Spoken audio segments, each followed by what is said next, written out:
I'm angry about elves. Today we're here with the mod Elven Destiny, or simply Elf Destiny. I'm not really sure how this mod works, except for I know that it adds elves to the world. We can see there's some over here. It also adds genetic traits like in the Crusader Kings series. We can see here our ruler has a strength trait. In fact, the highest level one, I believe. We do start as a human, but I believe there's events that allow us to become an elf. And what better nation to become an elf than Byzantium? So I guess we're going to let the game tick a little and see what happens. I haven't played this mod before, so I'm not exactly experienced. But I'm interested to find out how it all works. So here's our first event. Your steward approaches you with the word, "Look, my liege, an old woman has arrived seeking an audience. She calls herself Julia Melwood and claims to be a trained archaeologist. I'm fairly sure she's made that title up." You both watch as the self-proclaimed expert knocks over a vase. The steward shakes his head. "She claims to have found a discovery concerning the elves. As far as I'm concerned, they're nothing more than a children's fairy tale, but she was insistent, so I thought it best to bring her to you. What should I tell her? I would know the truth of this. See her in." The young woman approaches, while your servant waves her over. "Me lord, I'm Julia Melwood, one of the best archaeologists in our field, if I may be so bold." You glance at your steward, who looks unimpressed. She unrolls a parchment on the table. Strange script lines the border. "I study traces of all our ancestors left behind. My speciality is in the mysterious elven people. The few artifacts discovered suggest they were highly advanced, perhaps more so than us, and may have endured for hundreds, perhaps even thousands of years. This map is covered in elven script I cannot decipher, but it marks possible locations of the fortress tomb of the last elf emperor. If real, it could hold treasures lost time. I'll mount an expedition, but I'll need funding. Will you help me? You have my support." Word spreads through your court. Julia, your hired archaeologist, has returned from her expedition in triumph. Your court fills the great hall as a beaming Julia turns to you and opens a small chest. "I was right, my lord. Those were elven ruins, the tomb of an ancient elven emperor. We found many wondrous treasures, but none like this. In the chest lies a radiant amulet that glows with unknown power. You're drawn to it. A pull you can't resist. Reach and grasp the amulet. When you touch the gem, a blinding light envelops you and Julia. You feel adrift, like a rowboat in a raging storm. Your only solace, the knowledge that you are not alone. It isn't Julia, you realize. No, it is a vast, incomprehensible presence. It both comforts and terrifies, shielding you from the light while examining every fibre of your being with a piercing gaze. The experience sharpens your senses. You feel your heart beat, your lungs breathe, your blood flow, and your mind think. Your soul trembles. Is this death? Amid the light, the presence fills your mind with visions of the past. You see how the great elves once lived and feel the breadth of their emotions. You could follow the thread and take on their hopes and beliefs as your own. Do you adopt elven culture and begin anew, or do you continue to evolve your current culture? So I guess we could switch it so Greek absorbs all of the elven institutions. That's what it says. Or we could adopt a new elven culture. I kind of prefer adopting a new elven culture, so let's go with that. The light fades and the world snaps back into focus. You feel changed. Looking at Julia, you noticed her ears have lengthened. You touch the tip of your own ears and realize the same. It seems we've been transformed into elves, like the legendary people of old. What this means for you and your realm has yet to be seen. How wondrous. Every character in our court becomes an elf. We can actually see our ruler does have longer ears now. Okay. We gain access to the Fund Expedition character interaction, and we gain Seat of the Realm Lord. Can we do a funding an expedition? I don't see it in my list. Maybe it's something that will show up. We've embraced the Elven Institution. Does that give us access to new research? Yes, looks like it. We can see over here Elven Law we've gained access to. We can unlock the old ways. I guess let's get started on that immediately. What were we researching? We were just researching the default research. Then we've got Forest Domination, gives us Lord of the Woodland Realms. Herbal Mastery here, which increases prosperity and disease resistance. We've got Mithril working over there. Beast Taming. Divine Spark Weaving. Elite Elven Tactics. Lots of stuff. Let's just see about grabbing everything we can. Because our ruler is an elf now, his life expectancy has increased, so he might not actually die as Byzantium lords tend to do, since he does still have his sickly character modifier, but if we take into account his Herculean trait and his elf trait, they increase his life expectancy further than the sickly character decreases it. We can also fund this expedition now. What does it do? We can find valuable treasures worth ducats, research progress, religious influence from lost artifacts, and unique elven advancements and government reforms. We can choose someone to lead the expedition. Says someone with explorer traits and admin is best, so I guess we'll send Julia. Choice of dreams. You're in a hard-earned sleep. When the familiar presence returns, the same you felt when you touched the amulet, it speaks non words, but it projects a single idea into your mind. See. Thousands of lifetimes flash before your eyes, threatening to overwhelm every sense. Great wars between humans and elves, empires built on the back of human slaves, and grand feasts shared between human and elf kings. The present implants another idea. Choose.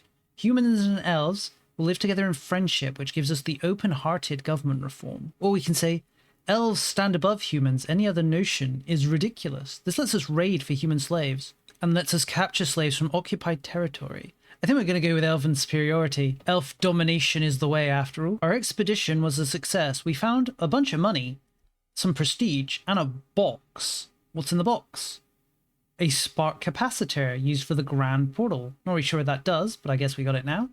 Can we fund another expedition? We can. I guess we can just keep going on them. As you settle in for the night, frantic knocking sounds on your door and a commotion swells outside. You climb from your bed, trying to clear your head. And your servant explains. Sisters of the Aeluran Order, called the Red Witches by the Confolk, have learned of your expedition and demand your presence. I'll hear them in the council chamber. My lord, you have the privilege of standing before Mistress Elandra, High Matriarch of the Aeluran Weavers. On cue, the other woman steps forward with effortless grace. Her youthful face somehow projects wisdom. My lord, our arrival is unexpected, but we came about a matter of great importance. I felt the release of divine energy a short while ago. Finding you, an elf in human lands, confirms my suspicion.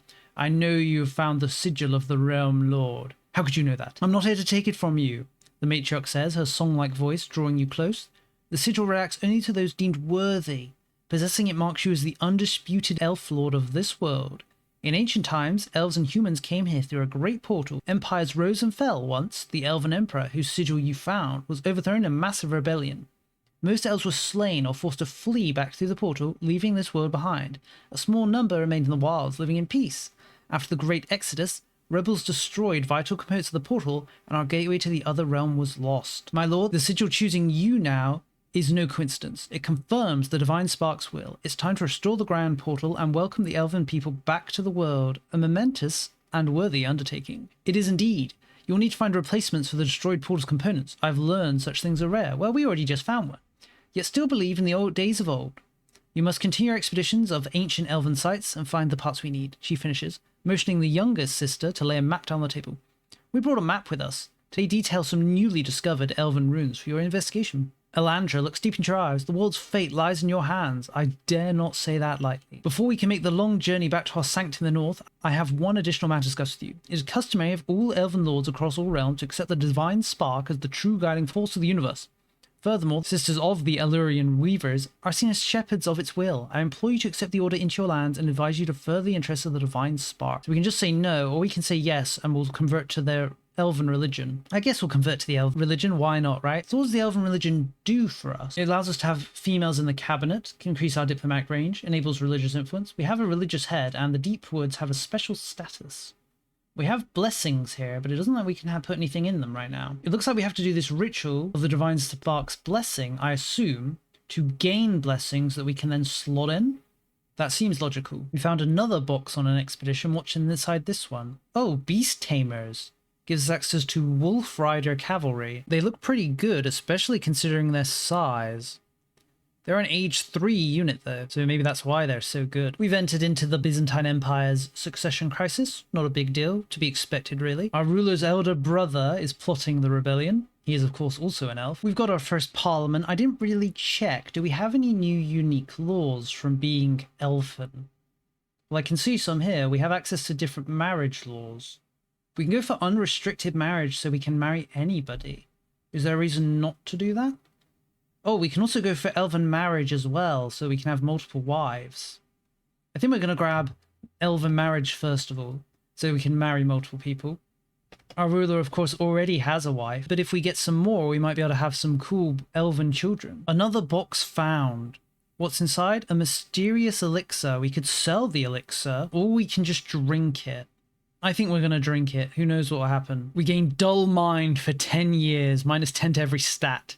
Sounds about right. Now we can get some new marriages in.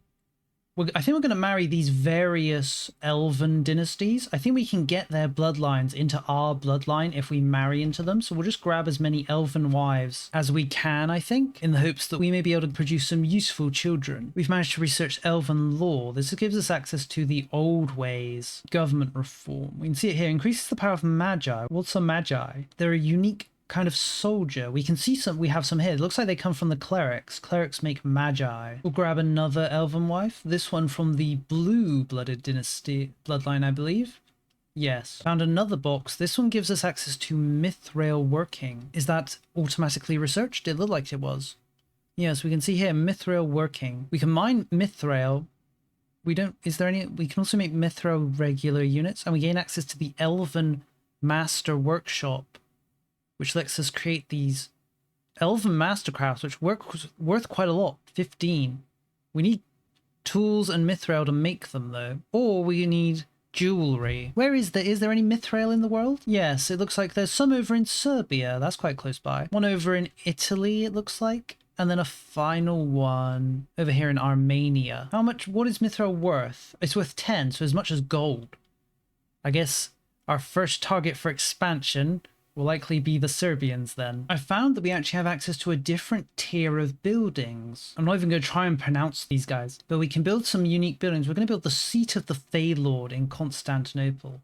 It'll increase our crown power as well as the efficiency of our cabinet and create some of these people. One of the Turkic tribes, the Saruman one, has declared war on us. This will make things mildly inconvenient. I was hoping to deal with the Pretender rebels before we did anything. I guess what we'll do is just sit over in Constantinople. Now Serbia is declaring war on us. It's because our peasants' happiness has dropped below 25, so we're not going to be able to raise peasant levies, so everyone's sensing blood. I'm not sure they're correct, though. We have access to our new Elven regiments, after all. Since Serbia's declared war on us, maybe they're just inviting us to go and grab that Mithril mine they have. I don't think they can develop it because they don't have the tech. So we'll make far better use of it than they ever would. There's the Serbians driven back. We'll see if we can't stack wipe them. It looks like when our daughters reach a certain age, we can choose to send them off to the deep woods to join the order there. I don't think there's a reason to say no, so I think we're just going to send them off. We have access to a parliamentary issue to transport the Grand Portal. I also have forgot to mention, because I was busy fighting, that we've now gained access to another estate. These guys, I guess they're supposed to be a level above. Yeah, they're supposed to be a level above nobility. Before we talk about that, though, let's talk about this Grand Portal. So there's a Grand Portal. I don't think we can actually see it. I think it's in this province, but we can transport it to Constantinople, probably so we can start rebuilding it. It's going to be pretty hard to pass it, though. Before we do that, let's look at this new estate. They have a bunch of new privileges. It might be smart to hand out this one, Elven Counts High Councils, because it increases the base parliamentary support. Honestly, pretty much all of these privileges look pretty good. We'll just grab Elven High Councils for now. Then we'll see about trying to pass this Grand Portal. We're still just bullying the Serbians here. We're taking a lot of Serbian slaves from occupying all this land. What do we want from the Serbians? We could just try and take loads of their territory, but I'm a little hesitant to go too crazy. So I think we'll take something like this. Just cut them off from their border with Hungary so Hungary can't jump on them. This should also give us access to the Mithril mine, I believe. Yes, it will give us access to the Mithril mine, which is really what we want. We'll also take loads of money from them. Why not? That's done. We're still at war with this Turkic tribe. Well, actually, a different Turkic tribe killed them, and the new one is at war with us instead. I would like to white piece them, but since they've invaded the land, we're just going to keep bullying them, I guess, until they're willing to agree to a white peace. Then when the war finally ends, we should get our Crown Pretender uprising. We've managed to transport the portal ruins to Constantinople. They are only a ruin, though. Can we upgrade them? Yes, it will take a bit of money, but we can turn it into the full portal. It increases crown authority by a lot. Maybe let's just do that right now. I think we'll just do it right now, unless there's something else we need to do to level it up. No reason to delay. The Turkic tribe is willing to peace out. The moment we make peace, the revolt will happen, so let's be mentally prepared. The pretenders revolted, and in the same breath, the succession crisis ended. Since we're going to gain 19 legitimacy, let's hand out some privileges. I'd like to hand them out to this new estate. This apprenticeship one will give us access to a new education policy for our children, which sounds cool. Elite worship here will decrease the monthly growth of rebels and decrease the rebellion threshold. Let's grab that one. Personal domains will push us towards decentralization, but at the same time it'll increase proximity spread, which feels like a good trade-off, really. So we'll grab that as well. Now we'll just deal with these rebels, and that'll be that. We've managed to have a son who has inherited a bloodline trait. He's got the blue bloodline trait. I'm a little surprised there's no unique elven succession law based on the quality of your blood. That seems like the sort of things elves would do. Maybe there is. I haven't exactly played long. There goes the rebellion, peace in our times. We've actually gained enough religious influence that we can do a ritual of the divine spark. I guess we'll see what happens. Let's do it. So it looks like he gives us a choice between two different religious aspects. We've got noble husbandry, unlocks tier 4 genetics, titanic. These sound pretty good. Or we can say our people will multiply across the land. We'll add the rut. About twice a decade, a great heat overtakes the younger members of this culture and drives them to mate. Affected characters gain increased fertility, and locations gain increased population growth. Also gives us access to the shrine, which says it increases the effects of the rut. Personally, I prefer having access to these tier 4 genetics. Just breed the ultimate being, the ultimate bioweapon. Now that we've maxed our legitimacy, we can start revoking these privileges from the estates, mainly the ones that give us less tax, because taxes are good. Might not be optimal to revoke them right now without something that reduces the stability cost, but I'm not really that bothered. I'm here more to explore the content of this mod than I am to play Byzantium. It might have been a mistake playing Byzantium. Maybe I should have played with a smaller elven nation. Like there's one here, this Worm's Den. Or maybe we should have played the Irish one up here, the Green Shores. There's also one here in Brittany. Maybe we should have played them. Although it would have been right next to France if we'd done that. We managed to have a son of the purple bloodline. Too bad he's a son, or we could have potentially married him to the other son who had the blue bloodline and gained both bloodlines in one character. Well, actually, speak of the devil, a blue bloodline girl has been born. So if we marry her to her purple bloodline brother, we'll be able to unite both bloodlines into one genetic line. Then we can start thinking about getting other genetic lines and bloodlines. Now we gain access to the option to restore the portal, but I've actually already done it. I suppose we'll do it again. Maybe it will spawn a second one. That would be a little inconvenient, but oh well. What can you do? Our portal is complete. After many trials and great personal costs, the grand portal is finally restored. Once more, the gateway between worlds and the countless realms of the galaxy is open. Will this bring limitless potential or great danger to your realm? Who and what will come through the portal? New allies or powerful foes? These questions and many more will soon be answered.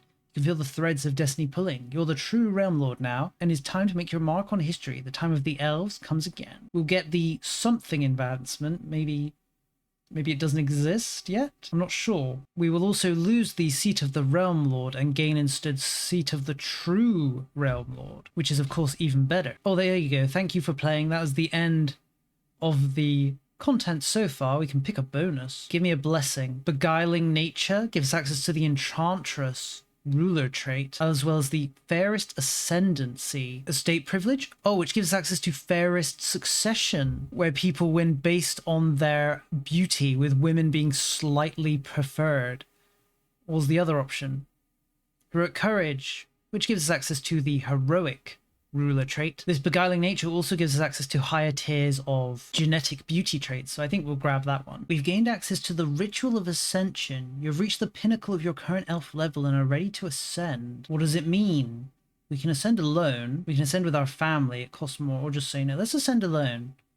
What does this do? Unlimited power? Oh, we leveled up. We're no longer an elf. We're now a high elf. They have more life expectancy, it looks like. And in general, just slightly better buffs. I guess the goal is just become a higher and higher level elf. I wonder if it's possible to actually achieve immortality. In a way, we want to breed as many daughters as possible so we can send them off, so that we can increase our religious influence, so that we can commit more rites of ascension. Daughters are just a means to an end of us extending our elfic powers. We've sent off so many daughters, we can ascend again. What will this turn us into this time? We'll ascend alone as usual. Ultimate power. We've now become a true elf. Gives us a life expectancy of 100. Is there a tier beyond, or is that the max tier? True elf sounds kind of max, but I don't know. It looks like there we can do it again. for more religious influence. Oh no, I switched my marriage law over to unrestricted marriages, and now we've got an event called Divine Judgment. Is the Divine Spark not gonna like this? Familiar presence can be felt, and you know the Divine Spark has cast its gaze upon you. You feel a strange emotion from it you haven't experienced before. It feels judgmental. Stand in silence. Continue standing in silence. Sigh. Praise the spark. We gain a new religious aspect. Higher purity blood traits unlocked. We gain access to purer blooded and purest blooded. In pursuit of the purest bloodline, the Divine Spark has removed all mental barriers and taboos. The blood is strong. That's what we like to hear. Let us ascend, perhaps for the final time, what lies beyond our current level of elfic nature. Ultimate power? We've now become a Fae. Is this the highest tier of elf? Sounds like it. They have a life expectancy of 200. They attune to the highest alignment with the Divine Spark, and thus may wield greater magics. Although it looks like there is an ascension beyond this one if we accumulate 200 religious influence, but at the same time the max is 150. So maybe we need to gain a religious aspect or something that allows us to store more religious influence. Is there any unique privilege that could give us more religious influence? I'm not seeing one, but who knows? I think I'm going to leave the video here. I feel like starting as Byzantium was a mistake. A part of me thinks that playing as a Habsburg and breeding the ultimate bioweapon elf through Eugenics is the way to go. Or maybe even play as one of these very small real elf tribes so that we can retake the world from the humans starting from next to nothing, instead of starting as the large and somewhat powerful Byzantium. Are there any other European elves? It looks like is there some over here? Actually, no. Looks like we've got these three in Cyprus, Brittany, and Ireland. And then of course we've got the northern ones who are up here, I think. We can't see them, but they're up there. I don't think there's any others. But either way, if you want to try this mod for yourself, I recommend checking out. There is a version of the mod that adds just the genetic traits without all the elfic stuff. So if you just want to breed the ultimate bioweapon, which is possible, as the traits are more likely to appear amongst people whose parents have the traits, as well as some traits that take into account certain things like pure-blooded, which can only be gained if you marry people from the same dynasty to each other. Either way, thank you for watching. This is the end of the video. I hope you enjoyed it. Let me know what you think of this mod if you've played it, and even if you haven't. As I said, I'll have a link in the description to both this mod and the version without the elves and just the genetics. Thank you for watching, and I'll see you next time.